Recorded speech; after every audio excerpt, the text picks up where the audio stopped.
Hey, Mike here with Mike's Bags, and today I'm reviewing the Nomad by Buffalo Boards.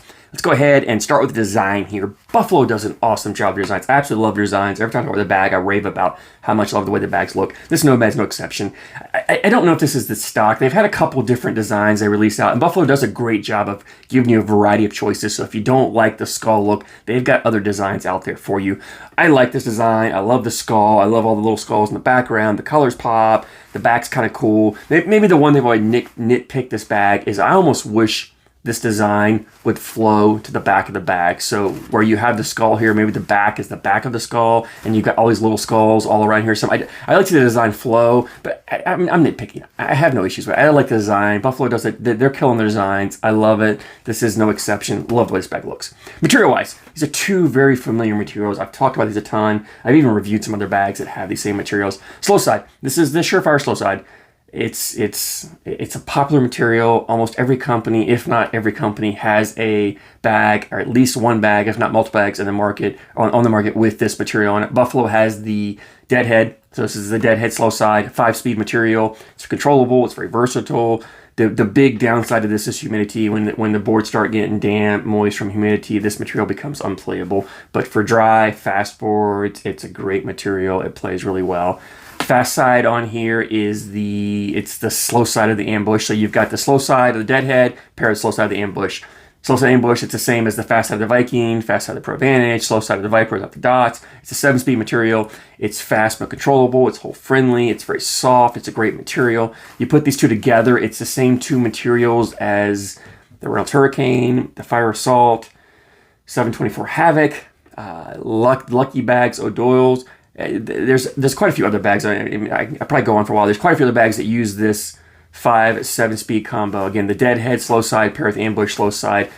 It's great pairing. It's a great sweet spot for most players. That's why I think a lot of companies are coming out with the bags like that. Template wise, this is on the smaller template. To me, this reminds me of, if you're familiar with Buffalo, it reminds me of the ambush. It's a lot like the ambush template size to it. If you're not familiar with them, the Titan bags, Venom, it's a very similar template size to that, although it's not actually the same material. The Venom's more of a Surefire, has a different fast side. But I'm throwing that Venom bag. I'm getting ready to do a review on that coming up, so that's fresh in my head.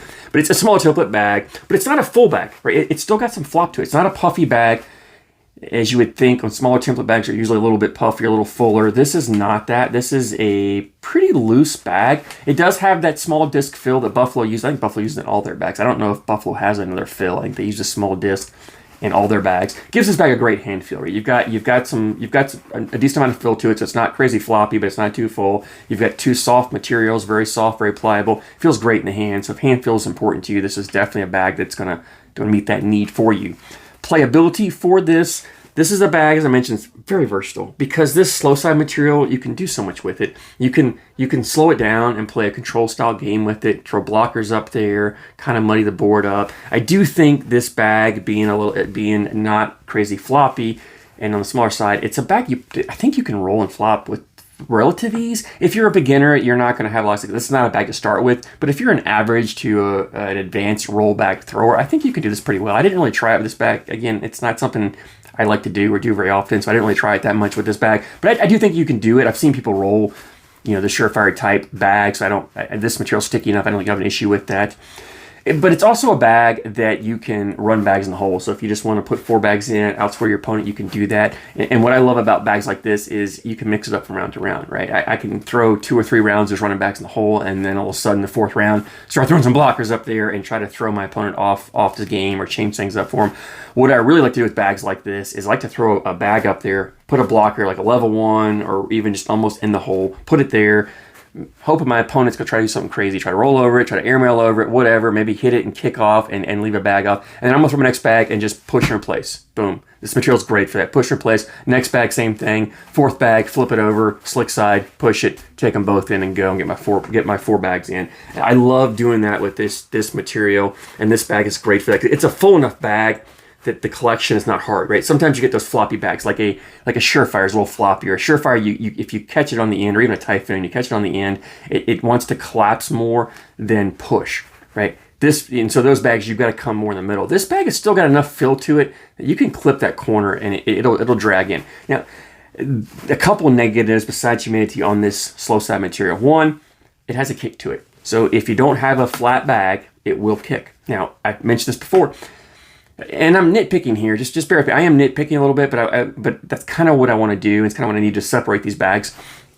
It's a controllable kick. It's a predictable kick. So if you're a consistent thrower, your bag has that same tilt to it every time, then you can play the kick, right? If you know it's going to kick and you're consistent with your throw, it's going to kick the same every time, no problem. So you can definitely play it. So it's not, as long as you know it's there, you can adjust to it and you can make it work. As boards get faster, the kick goes away. So if you're playing on faster boards, there's not as much kick to it. As the boards start slowing down and become more noticeable. The other issue I have with this material, and again, it's not this bag, it's this Surefire, it's this slow side material.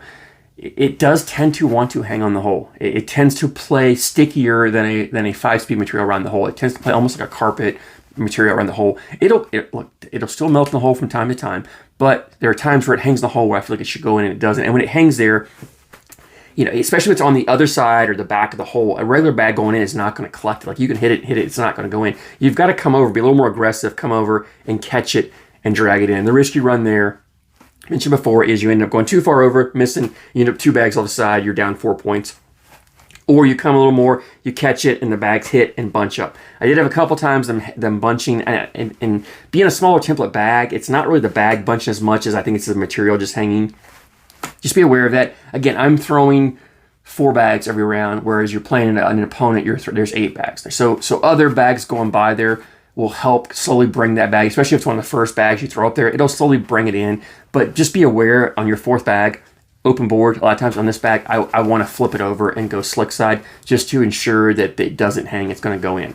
Again, nitpicking there, it's not a knock on the bag, it's just the way this material, I talk about all the time, is the kick, the hang on the hole, and the unplayable in the damp, humid conditions. Those are the 3 downsides of the material. Other than that, it's a great material. It really is fun to throw. It's very controllable. So if you're a carpet bag thrower and you're looking for a little bit faster bag to throw, maybe you want to transition out of carpet bags, this is a great option because this fast side is very similar to a lot of carpet bag fast sides. You'll be very familiar with that. And this slow side is not that much faster, but it is a step up from most carpet bags. So it's a great option for there. If you're a fast bag thrower, like say you throw the ambush. You throw the ambush all the time, it's your favorite bag, but maybe you get to a situation where boards are just too fast to ambush and you can't control it. This is a great bag to have in your arsenal because it's a very similar size and feel to it. It's not really a big transition. It's just a touch slower. The fast side is the slow side of the ambush, which I'm sure you're familiar with, and you get a little bit slower slow side. So it's a great transition if you throw fast bags, but you want something for when boards get too fast. If you throw slow bags, but you want something when boards get too slow. It's a great middle of the road bag.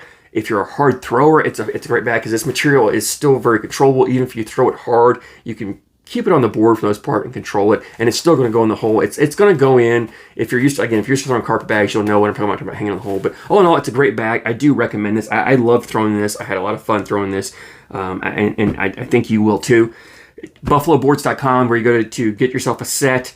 They run, I think they list for like $125, like $120, $125 on the website. However, Buffalo's always running sales of some sort. You usually can find them right around $100 on the website. Sometimes you can catch some of the older models as they're pushing them through for cheaper. Right around $100 plus shipping on there. It's not the cheapest bags. It's not the most expensive bags, but it's worth it, right? You're getting $100 worth of bag here, so I don't have an issue paying that. Buffalo bags are always top quality. You're not going to get cheated out of that. And Buffalo has some of the best customer service in the business. I've had to contact them a few times for various things, and they've gone above and beyond every time. So you're definitely buying into a great company. I can't recommend Buffalo enough. I love all their products. I haven't found a bag yet of theirs that I don't like. Now I've got some new ones I haven't thrown yet, but I will.